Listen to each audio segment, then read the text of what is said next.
সুপ্রিয় দর্শক, আসসালামু আলাইকুম। আপনাদের সবাইকে স্বাগত জানাচ্ছি এখনকার আলোচনায়। আপনাদের সঙ্গে আছি আমি সিরাজুল ইসলাম। দর্শক, আমেরিকা যদি ইরানের উপরে পরমাণু বোমা হামলা চালায়, তাহলে ইরান সারা বিশ্বে মার্কিন ঘাঁটিগুলো দখল করে নেবে, এমন ঘোষণা দিয়েছেন ইরানের একজন জেনারেল। তিনি আরও বলেছেন, ইসরায়েলেই ইরানের পরমাণু বোমা হামলার কোনো লক্ষ্য নেই, তার কারণ ভিন্ন। এদিকে ইরানের সাথে আমেরিকার যে যুদ্ধ চলছে, সেই যুদ্ধের ব্যাপারে পারস্য উপসাগরীয় অঞ্চলের অন্তত 5টি দেশ প্রকাশ্যে ক্ষোভ জানিয়েছে। তারা বলেছে, ডোনাল্ড ট্রাম্প এই যুদ্ধ শুরু করেছে এবং এখন আরব এই দেশগুলোকে যুদ্ধের মূল্য দিতে হচ্ছে। শুধু তাই না, মধ্যপ্রাচ্যে মার্কিন ঘাঁটি থাকবে কি থাকবে না সে সমস্ত বিষয় নিয়েও এইসব আরব দেশ চিন্তা করছে। এদিকে ইরানের সাথে চলমান যুদ্ধ নিয়ে হোয়াইট হাউসে ব্যাপক মতপার্থক্য দেখা দিয়েছে। প্রকাশ্য দুটি গ্রুপ হয়েছে, সেখানে ডোনাল্ড ট্রাম্প পড়েছেন মাঝখানে। কি করবেন তিনি? এদিকে হরমুজ প্রণালীতে জাহাজ চলাচল এবং এই সংক্রান্ত যাবতীয় ব্যবস্থাপনার বিষয়ে ইরান এবং ওমান একটি চুক্তিতে পৌঁছেছে বলে খবরে বলা হচ্ছে। এই চুক্তি হলে পরিস্থিতি কি হতে যাচ্ছে? আরেকটি খবরের শিরোনাম আমি আপনাদেরকে জানিয়ে বিস্তারিত আলোচনায় চলে যাই।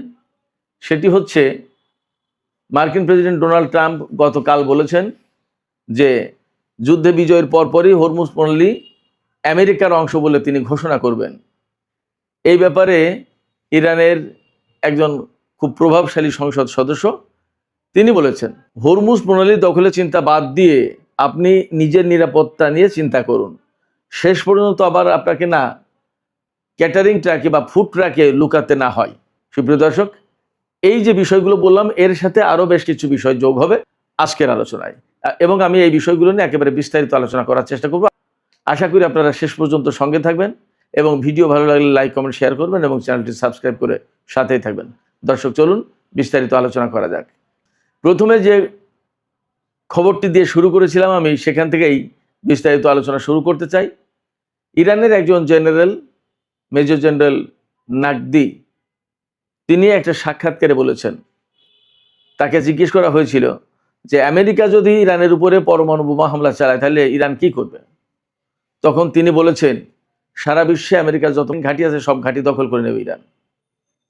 জানি না এই বক্তব্যের ব্যাখ্যা কি, বিস্তারিত আসেনি, হয়তো আরেকটু অপেক্ষা করলে এই বক্তব্যের বিস্তারিত জানা যাবে। তবে তিনি একই সাথে বলেছেন যে ইসরায়েলের উপরে ইরানের পরমাণু বোমা হামলার কোনো ইচ্ছে বা লক্ষ্য নেই। কারণ হিসেবে তিনি বলেছেন যে ইসরায়েল ফিলিস্তিনের সমস্ত সবকিছুর ভাগ্য নির্ধারিত হবে ফিলিস্তিনি জনগণের সংখ্যাগরিষ্ঠের ভোটে। তারা যেটা ভালো মনে করবে সেটাই হবে এবং সেটাই করা হবে। কারণ মূলত এই ভূখণ্ডে ফিলিস্তিনিরাই বসবাস করবে। তার মানে হচ্ছে, জেনারেল নাকদি এখান থেকে পরিষ্কার ইঙ্গিত দিয়েছেন যে ইসরায়েলের পতন হবে এবং ইসরায়েল নামক কোনো রাষ্ট্র থাকবে না।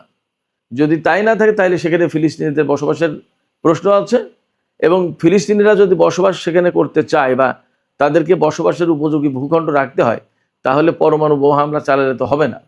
পরমাণু বোমা হামলা চালালে তো পুরো ভূখণ্ডটা একেবারে তেজস্ক্রিয়তায় ভরে যাবে। আমি বলছি না এর মানে যে ইরান পরমাণু বোমার অধিকারী হয়েছে বা পরমাণু বোমা হামলা চালাতে পারে। জেনারেল নাকদি যা বলেছেন তার বাংলা অর্থগুলো আমি আপনাদেরকে জানালাম। তবে একথাও তো ঠিক যে জেনারেল নাকদি যা বললেন তা থেকে তো একটা বিশেষ ইঙ্গিত পাওয়া যায় যে ইরান ইসরায়েলের উপর পরমাণু বোমা হামলা চালাবে না। কি কারণে সেই ব্যাখ্যা দিলেন তিনি। বাট যদি এই সমস্যা না থাকতো তাহলে তো চালাতো বোমা হামলা। ব্যাপারটা তো এরকম। তার মানে দাঁড়াচ্ছে কি, তার মানে কি ইরানের হাতে পরমাণু বোমা আছে? ব্যাপারটা তো এই প্রশ্ন আসে। দেখা যাক, আমরা অপেক্ষা করি কি ঘোষণা আসে সময়ের ব্যবধানে, ইরান কি বলে। অনেকেই তো বলে যে ইরানের হাতে পরমাণু বোমা যদি থাকতো তাহলে অনেক কিছুই ঘটতো না। এই কথার সত্য মিথ্যা ভিন্ন বিষয়। ইরান হয়তো একভাবে দেখে আর আমরা বাইরের থেকে আরেকভাবে দেখি, তারাই ভালো জানে। দেখা যাক, সময় বলে দেবে ইরানের হাতে পরমাণু বোমা আছে কি নেই। ইরানের হাতে পরমাণু বোমা থাকলে কেউ হামলা চালাতো কি চালাতো না, সমস্ত সব কিছু সময়ের পরিক্রমায় পরিষ্কার হবে। তবে জেনারেল নাকদি যেটা বলেছেন যে ইরানের উপরে যদি আমেরিকা পরমাণু বোমা হামলা চালায় তাহলে সারা বিশ্বের মার্কিন ঘাঁটিগুলো দখল করে নেবে ইরান, এটার ব্যাখ্যা আসলে পরিষ্কার না। তবে এইটুকু বোঝা যায় যে জেনারেল নাগদি বা ইরানের অবস্থান খুব শক্ত, তাদের সামরিক সক্ষমতা এই পর্যায়ে আছে যে আমেরিকার সাথে যে কোনো জায়গায় তারা যুদ্ধ করতে সক্ষম, কনফ্রন্টেশনে যেতে সক্ষম। এবং এখান থেকে হয়তো একথাও বেরিয়ে আসে যে বিশ্বের যে কোনো জায়গায় ইরান হামলা চালানোর সক্ষমতা রাখে, তার কথা থেকে এইটাই বেরিয়ে আসে। আমরা জানি না আসলে প্রকৃত অবস্থা কি, আর একটু সময় গেলে হয়তো বোঝা যাবে। এদিকে খুবই গুরুত্বপূর্ণ খবর ওয়াশিংটন পোস্টে বেরিয়েছে। পারস্য উপসাগরীয় অঞ্চলের অন্তত 5টি দেশ, সৌদি আরব, কুয়েত, বাহরাইন, কাতার এবং সংযুক্ত আরব আমিরাত, এই 5টি দেশ বলছে যে ডোনাল্ড ট্রাম্প ইরানের বিরুদ্ধে যুদ্ধ শুরু করেছে এবং তাদের সাথে পর্যাপ্ত আলাপ পরামর্শ বা তাদেরকে পর্যাপ্ত খোঁজ খবর না দিয়ে এখন এই যুদ্ধের যে ক্ষয়ক্ষতি, মারাত্মক সংকট, মারাত্মক বিপদ, এইগুলো তাদেরকে ফেস করতে হচ্ছে এবং যুদ্ধের জন্য মূল্য দিতে হচ্ছে আরব এই দেশগুলোকে। এই কথা বলছেন এই 5টি দেশের নেতারা। ওয়াশিংটন পোস্ট কি বলেছেন এবং নাম প্রকাশে অনিচ্ছুক কয়েকজন আরব কর্মকর্তা ওয়াশিংটন পোস্টকে বলেছেন যে ডোনাল্ড ট্রাম্প ইরানের বিরুদ্ধে যে হামলা চালিয়েছেন বা যে যুদ্ধ শুরু করেছেন তাতে সবচেয়ে বেশি ক্ষতিগ্রস্ত হয়েছে আরব দেশগুলো। কারণ ইরান আমেরিকায় হামলা চালায়নি, হামলা চালিয়েছে এই সমস্ত আরব দেশে থাকা মার্কিন ঘাঁটিতে, এবং আলটিমেটলি তার জন্য ক্ষয়ক্ষতি হয়েছে এই সমস্ত দেশেরই। যার কারণে এখন আরব দেশগুলোর সাথে ডোনাল্ড ট্রাম্পের প্রশাসনের একটা আস্থার ঘাটতি সৃষ্টি হয়েছে। ওয়াশিংটন পোস্টেরই খবর।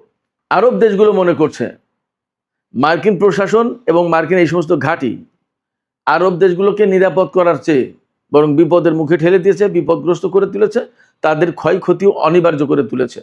এই জায়গা থেকেই তারা বিকল্প চিন্তা করছে।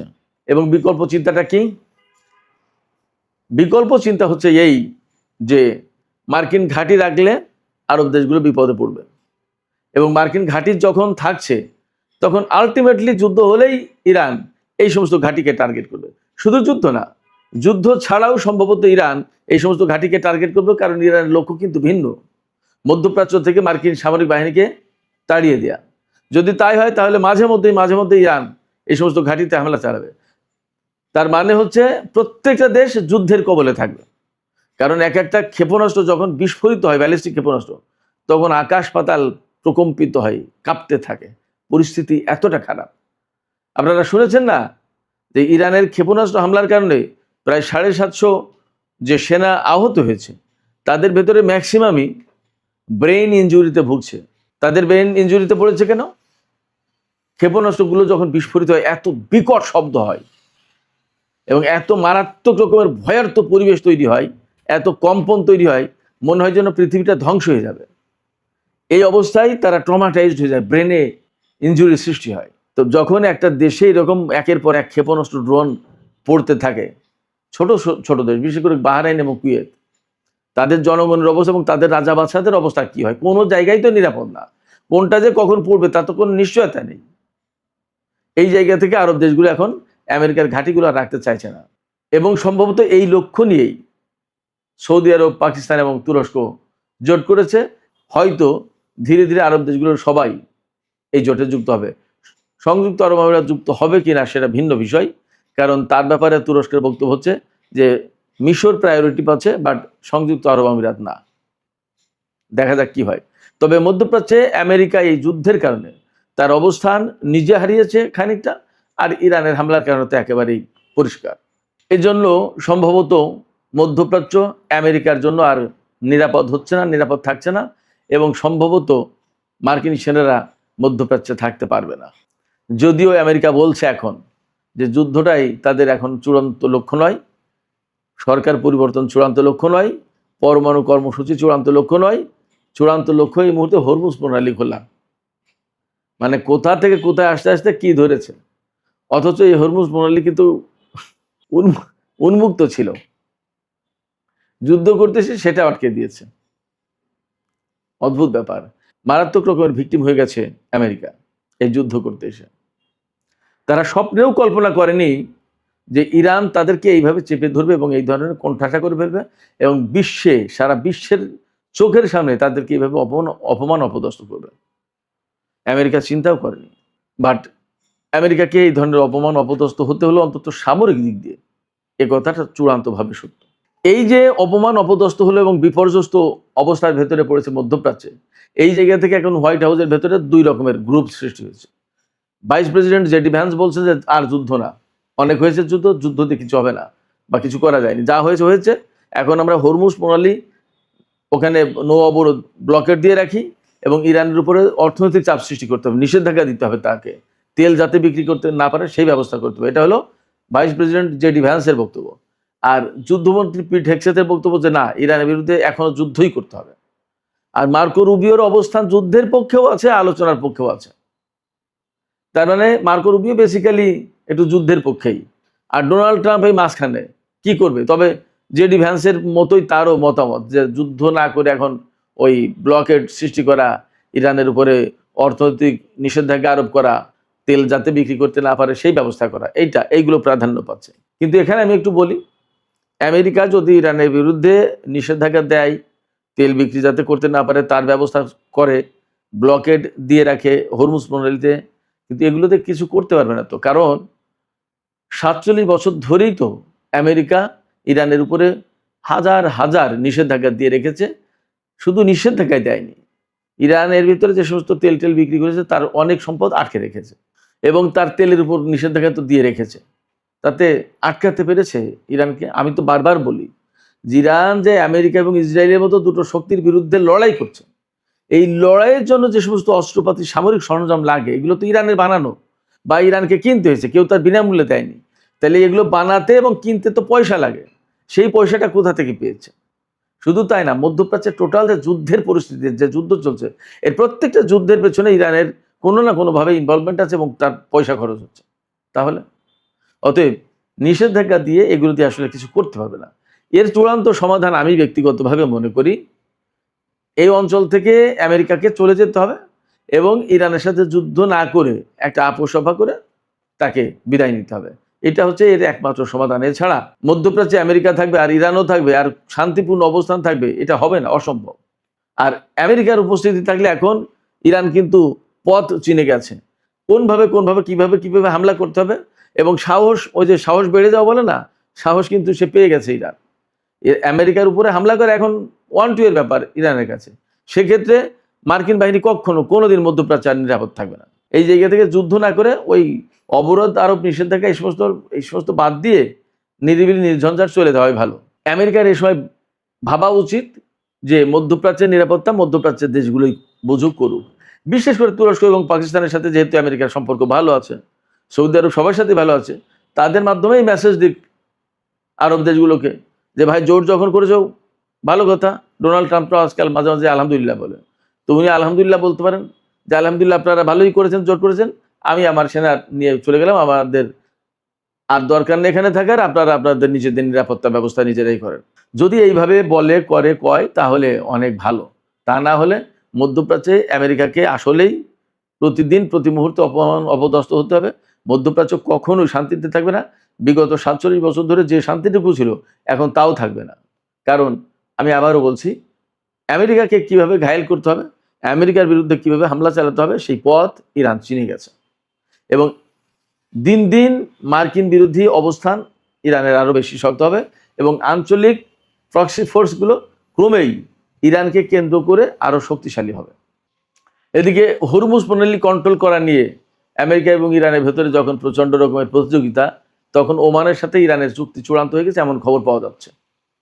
এই চুক্তি চূড়ান্ত হলে কি হচ্ছে, রুট নির্ধারিত হবে, কোন রুটে জাহাজ আসবে, কোন রুটে জাহাজ ঢুকবে। তবে সর্বশেষ খবর ছিল এইরকম যে ইরান এইটা পছন্দ করছে না, রুট একটাই হবে, যাওয়া আসা সোজা সাপটা একদিক দিয়েই, ওমানের উপকূল দিয়ে আর ইরানের উপকূল দিয়ে এইরকম না, যাওয়া আসা পরিষ্কার রুট থাকবে, একটা হোক দুটো হোক যাই হোক, কিন্তু ওইরকম ওমানের উপকূল দিয়ে গেলে ওমান ঠেকাতে পারবে না, সেইগুলো তখন ঝামেলা হবে। এই জন্য ইরান চাইছে যে সাগরের মাঝখান দিয়েই হোক, হরমুজ প্রণালীর মাঝখান দিয়ে হোক বা যেভাবে হোক, এত রুটের দরকার নেই, রুট একটাই হোক, মানে সবাই যৌথভাবে কন্ট্রোল করুক, যাই হোক কীভাবে হয় দেখা যাক। তবে চুক্তি একটা হয়েছে, এই খবর কিন্তু মোটামুটি পাওয়া যাচ্ছে। যখন চুক্তি হয়েছে তখন আমেরিকার প্রশ্ন কিন্তু আরো গৌণ হয়ে গেল, কথা বলা যায়। ডোনাল্ড ট্রাম্প কিন্তু কালকে বলেছিলেন যে ইরানের সাথে যুদ্ধে বিজয়ের পরপরই হরমুজ প্রণালী আমেরিকার অংশ এটা ঘোষণা করা হবে, কিন্তু তা সম্ভবত আর হচ্ছে না। এদিকে ইরানের জাতীয় নিরাপত্তা এবং পররাষ্ট্রনীতি বিষয়ক সংসদীয় কমিটির প্রধান ইব্রাহিম আজিজি তিনি বলেছেন যে ডোনাল্ড ট্রাম্প হরমুজ প্রণালী কন্ট্রোলের কথা চিন্তা করেন, হরমুজ প্রণালী তাদের অংশ বানানোর চিন্তা করেন নেই তো। কিন্তু ডোনাল্ড ট্রাম্পকে নিজের নিরাপত্তা চিন্তা করাটা এই মুহূর্তে ভালো, হরমুজ নিয়ে মাথা ঘামানোর দরকার নেই। নিজের নিরাপত্তা নিয়ে চিন্তা করুক, কারণ হয়তো সময়ের পরিক্রমায় ডোনাল্ড ট্রাম্পকে আবার ফুড ট্রাকে লুকাতে হতে পারে। এই ফুড ট্রাকে লুকানোর কেন প্রশ্ন বলছেন তিনি? এই যে কয়েকদিন আগে তুরস্ক থেকে দেশে ফিরে যাওয়ার সময় ডোনাল্ড ট্রাম্প প্লেন বদলে একটা ক্যাটারিং ট্রাক, খাদ্যবাহী বিমানবন্দরের খাদ্যবাহী ট্রাক, তার ভেতরে উঠে আর একটা বিমানে উঠে অনেকটা পালিয়ে তুরস্ক থেকে আমেরিকার পথে রওনা হয়েছিলেন। এই কথা আমেরিকার গণমাধ্যমে পত্রপত্রিকায় প্রকাশ হয়েছে। সেই কথাকে উল্লেখ করে মূলত ইব্রাহিম আজিজি বললেন যে ডোনাল্ড ট্রাম্পকে হয়তো ফুড ট্রাকে লুকাতে হতে পারে, নিজের চিন্তা নিজে করেন, নিজের নিরাপত্তা নিজে দেখেন। এটা মূলত ডোনাল্ড ট্রাম্পকে এক ধরনের কটাক্ষ করা বা ব্যঙ্গ করা। সুপ্রিয় দর্শক, আর একটা বিষয় আলোচনা করে আমি এখনকার আলোচনা শেষ করব। সেটি হচ্ছে তুরস্ককে আমেরিকা ইউক্রেনে অস্ত্র সরবরাহ করার জন্য চাপ দিয়েছেন বা বলেছেন, বা যেভাবেই বলি না কেন আমরা, $28 কোটি অস্ত্র, এই অস্ত্রগুলো সরবরাহ করবে তুরস্ক। এই অস্ত্রের ভিতরে আর্মি ট্যাকটিক্যাল মিসাইল সিস্টেম যেটা, এগুলো তো থাকবে, এটা 70টা ক্ষেপণাস্ত্র থাকবে, এছাড়া আরও বিপুল পরিমাণে অস্ত্র, টোটাল দাম আসবে $28 কোটি। এই অস্ত্র তুরস্ক ইউক্রেনকে দেবে এবং এই ব্যাপারে মার্কিন প্রশাসন অনুমোদন দিচ্ছে তুরস্ককে। এই ব্যাপারে রাশিয়া হুঁশিয়ারি উচ্চারণ করেছে যে আমেরিকা এবং তুরস্ক যখন বলছে যে ইউক্রেন সংকটের সমাধানের জন্য তারা কাজ করছে, আর তখন এই দুই দেশ মিলে নতুন করে ইউক্রেনকে অস্ত্র দিচ্ছে, এটা একটা প্যান্ডোরার বাক্স খোলার মতো হচ্ছে। তুরস্ক এবং আমেরিকা যেন এই কাজটা না করে, বরং তাদের উচিত এই মুহূর্তে এই যুদ্ধের সমাপ্তি কি ঘটানো যায় সেই চেষ্টা করা। তা না করে যদি অস্ত্র দেয় এই দুই দেশ মিলে ইউক্রেনকে, তাহলে ওয়াশিংটন এবং আঙ্কারার উপরে যে আস্থা রাশিয়ার ছিল, সেই আস্থা নষ্ট হয়ে যাবে, সেই আস্থায় ঘাটতি সৃষ্টি হবে। এই বক্তব্যগুলো দিয়েছেন রাশিয়ার পররাষ্ট্র মন্ত্রণালয়ের মুখপাত্র মারিয়া জাকারোভা। তার মানে আমি সবসময় বলি যে এরদোগান আসলে কোন নীতি অনুসরণ করেন আমি জানি না, কিন্তু তার নীতিগুলো খুব যে লাকসই পছন্দ করার মতো তাও কিন্তু না। ইউক্রেনকে অস্ত্র দিচ্ছে রাশিয়ার বিরুদ্ধে, অথচ রাশিয়ার সাথে তুরস্কের অনেক সম্পর্ক। রাশিয়াই তাকে S-400 সরবরাহ করেছিল। যখন আমেরিকা তাকে F-35 বিমান দেয়নি, তখন রাশিয়া তুরস্ককে S-400 ক্ষেপণাস্ত্র প্রতিরক্ষা ব্যবস্থা দিয়েছিল। সেই জায়গায় তুরস্ক যদি এখন ইউক্রেনকে অস্ত্র সরবরাহ করে টাকার জন্য, তাহলে রাশিয়ার সাথে তার সম্পর্কটা কোথায় যায় এবং এই যুদ্ধের পরিস্থিতি কোথায় যায়, এগুলো ভাবার বিষয়। তুরস্ক আসলে আমি যা দেখলাম যে শুধুই নিজের পকেট ভরা চিন্তা করে। এই ধরনের নীতি বৈশ্বিক শান্তির জন্য মারাত্মক ক্ষতিকর। সুপ্রিয় দর্শক, এখনকার আলোচনা এখানে শেষ করতে চাই। শেষ করার আগে আপনাদের মতামত জানতে চাই, আপনারা কি ভাবছেন? আরব দেশগুলো যে বলছে এই যুদ্ধের জন্য তাদেরকে অনেক বেশি মূল্য দিতে হচ্ছে এবং তারা আমেরিকার উপর আর আস্থা রাখতে পারছে না এবং তারা ক্ষুব্ধ, এখন মার্কিন ঘাঁটিগুলো সরিয়ে নিতে হবে, এইরকম বিষয় বিবেচনা করছে। আসলে আরব দেশগুলো কি শক্তভাবে আমেরিকাকে বলতে পারবে যে আপনাদের ঘাঁটি আপনারা সরিয়ে নিন? আপনাদের কি মনে হয়? আপনাদের মতামত জানিয়ে কমেন্টে লিখুন, আর ভিডিও ভালো লাগলে লাইক কমেন্ট শেয়ার করবেন এবং চ্যানেলটি সাবস্ক্রাইব করে সাথে থাকবেন। দর্শক, এখনকার আলোচনা এখানেই শেষ করছি। আপনারা সবাই অনেক অনেক ভালো থাকুন। আল্লাহ হাফেজ।